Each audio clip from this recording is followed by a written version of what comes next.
Hello friendly faces, welcome to another video. So this week I thought I'd do a quick video on pickling onions. There's many ways to do this, but this is the method I use and it's quick and easy. So what are you going to need?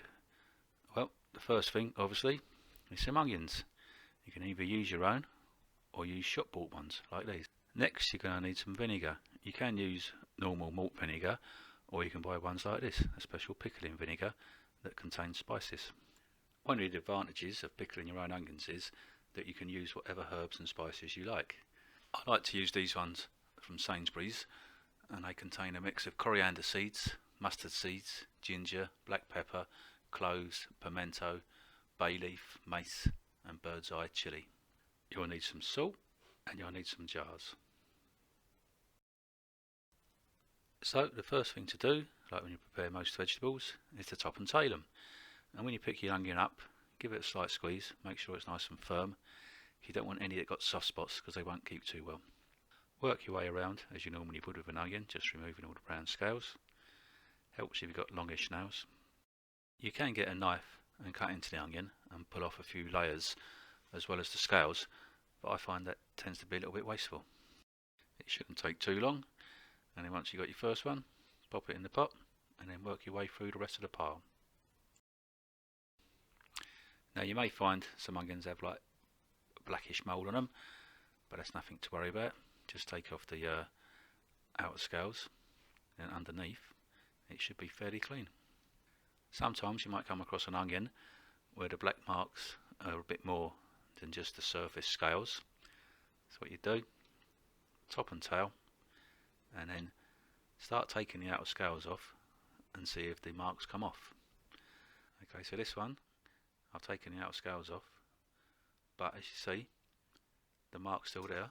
So what you do, get a knife, cut into a few layers of the onion, and just peel away some of these layers. That should take the mark off, and underneath you'll have a nice clean onion. Sometimes you'll pick up an onion and it'll be perfectly okay on the outside, but as you top and tail it, you'll see that it's rotten through the middle. So that's no good, just chuck that away. As I said earlier, give the onion a quick squeeze to see if it's firm, otherwise it won't keep. And sometimes, like this one, they are really soft, so again, that's no good, just chuck that away. Next, give the onions a good sprinkle over with the salt. What this will do, this will draw all the excess water out of the onions and make them a bit more crunchier, but also, once the vinegar is poured over, where the water's been, the space will be taken up by the vinegar. Then cover the onions over, put to one side and leave for about 12 hours to 24 hours.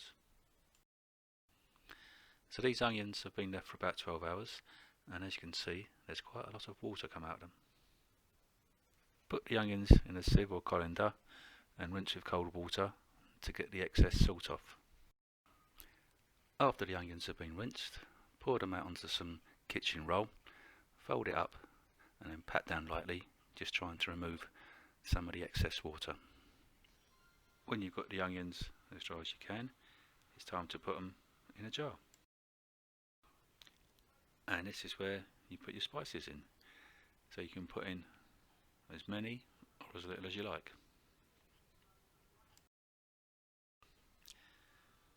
Once you've got the amount of spices in that you desire, it's time to start putting the onions in the jar.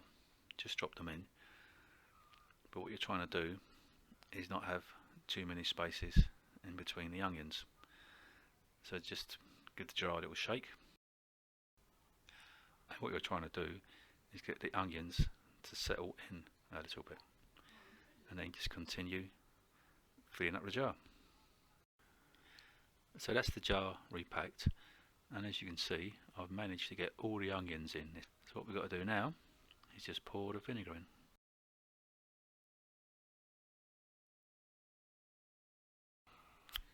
And there we are, that's one jar filled. So what you do now, you put them to a side, and these will be ready to eat within about 1 to 2 weeks, but the longer you leave them, the more the vinegar and spices will be able to soak in and make them tastier and crunchier. So thanks for watching. Hope you enjoyed that, and if you've got any comments, please leave them below.